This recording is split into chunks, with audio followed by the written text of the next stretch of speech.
Burnout. A sensação de que o trabalho chegou no fim da linha para você. Você não tem mais lenha para queimar. Burnout fica caracterizado quando você tem uma relação de estresse prolongado com o trabalho. Lembrando que o estresse é uma resposta física que precisamos para situações de luta ou fuga. Então vamos pensar assim, num motorista de ambulância. Quando ele recebe um chamado, ele tem que chegar muito rapidamente para resgatar alguém. Então ele precisa do estresse. Isso vai gerar uma resposta física para ele. Ele vai ficar mais atento, vai ficar com os sentidos mais aguçados para dirigir com velocidade e resgatar aquela vítima. Mas o estresse tem que durar só esse tempo da luta ou fuga. Ele não pode ficar permanente. Lembrando que o burnout ele vai ter que estar ligado ao seu trabalho. Vai ter que estar necessariamente ligado ao seu trabalho. Então vamos imaginar assim, que você pega muito trânsito para chegar no trabalho e isso te estressa todo dia para ir para o trabalho. Isso não é burnout. Então se você tem um problema de relacionamento, se você tem um problema afetivo, isso é outra coisa. Burnout está relacionado somente ao trabalho. A pessoa, quando está em burnout, ela começa a perceber uma sensação de exaustão, não só caracterizada por um dia de trabalho muito difícil, mas é aquela pessoa que sai de férias ou aproveita um feriado prolongado e sente que não descansou. A pessoa com burnout começa a notar uma sensação de fadiga permanente. Então, dia após dia, desde o começo até o final do expediente, ela tem a sensação de estar muito cansada. É comum também começarem a aparecer dores de cabeça, que vêm dia após dia, sensação de coração acelerado, a pessoa passa a ter insônia e alterações no apetite. Entre os fatores mais apontados pelas pessoas que sofrem de burnout estão responsabilidades excessivas, ou seja, pessoas que têm prazos muito curtos ou têm que cuidar de muitas coisas, às vezes muito delicadas ao mesmo tempo. Também falta de autonomia para resolver as situações. São aquelas pessoas que dependem de terceiros para chegar e dar uma palavra final para resolver as situações. E ela sente que fica presa ali, pressionada por quem espera uma resposta e ela depende de outros. Também situações onde a pessoa se sente perseguida. Ela sente que tudo que ela está fazendo está sendo olhado de um jeito que não é muito justo, que não é muito bacana. Também sensações de injustiça no trabalho. Quando sente-se que outro funcionário está sendo favorecido, ou quando você não é reconhecido o suficiente pelo que você está fazendo. Então, qualquer relação que você entenda como injustiça pode ser um gatilho também para o burnout. E para finalizar, não podemos esquecer da diferença de valores entre os seus valores pessoais e os valores do seu trabalho. Seria aquela diferença entre, assim, você acha que a empresa não está vendendo algo que é verdadeiro, ela não tem uma relação ética com as pessoas, ao seu ponto de vista, ou você tem algum conflito da ordem religiosa, você tem alguma crença que você acha que o seu trabalho afronta essa crença. Então as pessoas que estão em burnout se questionam, e agora? O que é que eu faço para sair daqui? E essa pergunta ela é interessantíssima se a gente pensar, em primeiro lugar, na nossa subjetividade, né? Somos pessoas únicas com histórias únicas. Mas quando a gente entra num trabalho, a gente tem que se enquadrar uma cultura da organização que a gente está trabalhando, né? Então é mais ou menos assim como se a gente tivesse que ser uma peça de um quebra-cabeça para se encaixar lá naquele quebra-cabeça, né? Só que a gente traz uma história única e a gente vai se adequar ou não a esse ambiente dependendo de uma série de variáveis que a gente pode questionar. Para isso, é muito importante a pessoa questionar se ela está sendo assertiva. A assertividade ajuda a gente a parar muitas arestas, né? Então, por exemplo, eu não tenho autonomia para resolver as coisas no trabalho. Mas será que eu já questionei essa falta de autonomia? Já deixei claro, já levei exemplos, né, para minha gestão de que eu posso tomar decisões, eu posso e quero tomar decisões, né? Também ser assertivo em relação àquilo que a gente acha injusto. Se a gente acha que alguém está sendo favorecido, a gente é capaz de chegar com jeito, com tranquilidade, questionar esses valores, né? Se isso está sendo realmente injusto, por que que isso está acontecendo. Assertividade também diz respeito a podermos falar alguns nãos, né? Alguns nãos que são justos, que são adequados.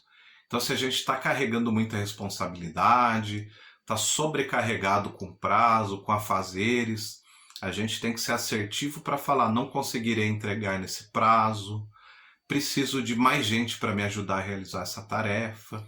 Estou falando isso porque muitas vezes a gente vai acumulando funções porque a gente acha que tem que dar conta, acha que a gente vai ser levado em mau valor se a gente não conseguir fazer tudo aquilo que estão pedindo.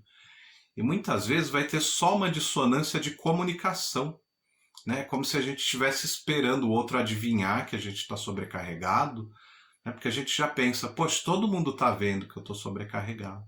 Mas ao mesmo tempo, muitas vezes a gente está falando que está dando conta, a gente está sinalizando que a gente suporta essa demanda, quando a gente nem sempre precisa suportar isso, né? É diferente uma exceção, um dia exclusivo que faltou um colega, a gente poder fazer um sacrifício, do que fazer isso sempre, né? E estar guardando esse estresse e essa sensação, às vezes, de não ser reconhecido por isso. Mas também temos que questionar se não estamos normalizando essa quantidade de trabalho, esse excesso de responsabilidade que estão nos dando.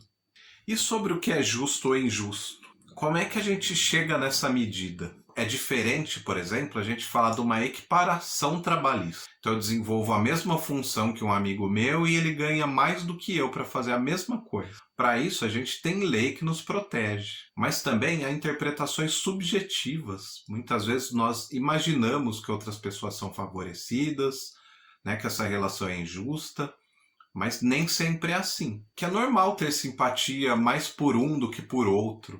É assim que acontece com a gente também, né? Temos parentes favoritos, amigos favoritos, mas é diferente, né? Ter pessoas favoritas e tratar as pessoas de um jeito pior ou melhor do que o outro.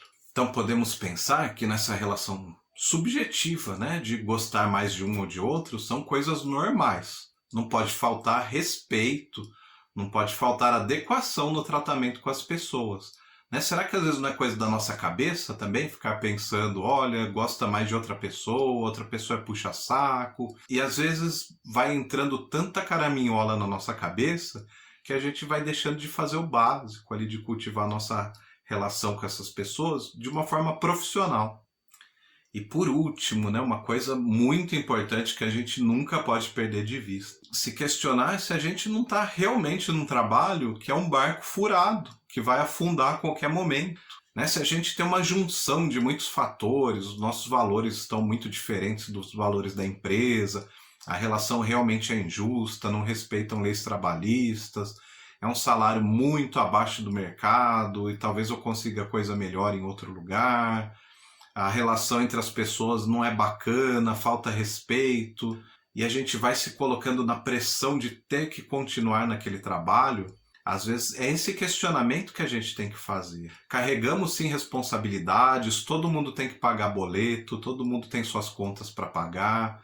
Muitas vezes a gente tem a responsabilidade por tantas outras pessoas, né? E tudo isso vai entrando nessa conta. E muitas vezes a gente vai sentindo que não tem uma alternativa, que a gente tem que ficar preso àquele trabalho que às vezes é abusivo, às vezes já deu o que tinha que dar e a gente não vai enxergando saída para isso. Se questionar, né? Testar o mercado de trabalho, tentar um currículo, manda um currículo, tentar uma entrevista, tentar as alternativas que estão à sua disposição. Isso pode te ajudar a visualizar com mais precisão como é que está esse cenário. Quando a gente está preso nessa relação de trabalho, a gente começa a ficar muito estressado, a gente não tem uma visão muito ampla de tudo que está acontecendo. E a gente acaba se fechando aí nessa caixinha e não enxergando as soluções. Não deixe de testar, não deixe de ousar, não deixe de buscar alternativas. Para finalizar, vamos repensar a nossa subjetividade. Né? Então é pensar: será que a gente realmente está num posto de trabalho adequado? Será que eu estou fazendo o que eu gosto? Será que eu estou aqui preso, né, num lugar que eu não tenho alternativas a seguir? Será que eu não consigo transformar essa relação do trabalho ali de dentro, né? Negociando com as pessoas? Muita gente se cobra de uma produtividade excessiva. O tempo todo ter que ser produtivo, o tempo todo ter que sentir que está naquele trabalho perfeito, que vai sempre dar certo. Eu vejo muita gente compartilhando na rede social, as pessoas falando que quando você está trabalhando com aquilo que você gosta, você não está mais trabalhando. E isso gera assim um mundo fantástico, né? Perfeito, que a gente realmente vai atrás dele. Mas será que é assim mesmo, né? Será que a gente, quando está fazendo aquilo que a gente gosta muito, a gente também não vai se cansar, não vai se irritar, não vai ter um dia ou outro que vai estar com menos produtividade, com mais preguiça, vai estar olhando o relógio para chegar às férias? Será que a gente também precisa se cobrar tanto o tempo todo, que a cobrança excessiva, que muitas vezes a gente enxerga vindo da chefia, vindo da nossa gestão, não é uma cobrança nossa mesmo? O como a gente se coloca na nossa relação de trabalho de uma forma que a gente vai replicando a nossa vida desde a infância. Muitas vezes a gente sente realmente que essa relação é desconcertada, é abusiva, é excessiva do que vem de cima, mas a gente sente que só tem que obedecer, obedecer, obedecer, como aquela criança tentando buscar ser um filho perfeito para os pais, porque senão vai perder esse amor dos pais e não vai mais conseguir se encontrar na vida. Será que a gente já não passou de fase, né?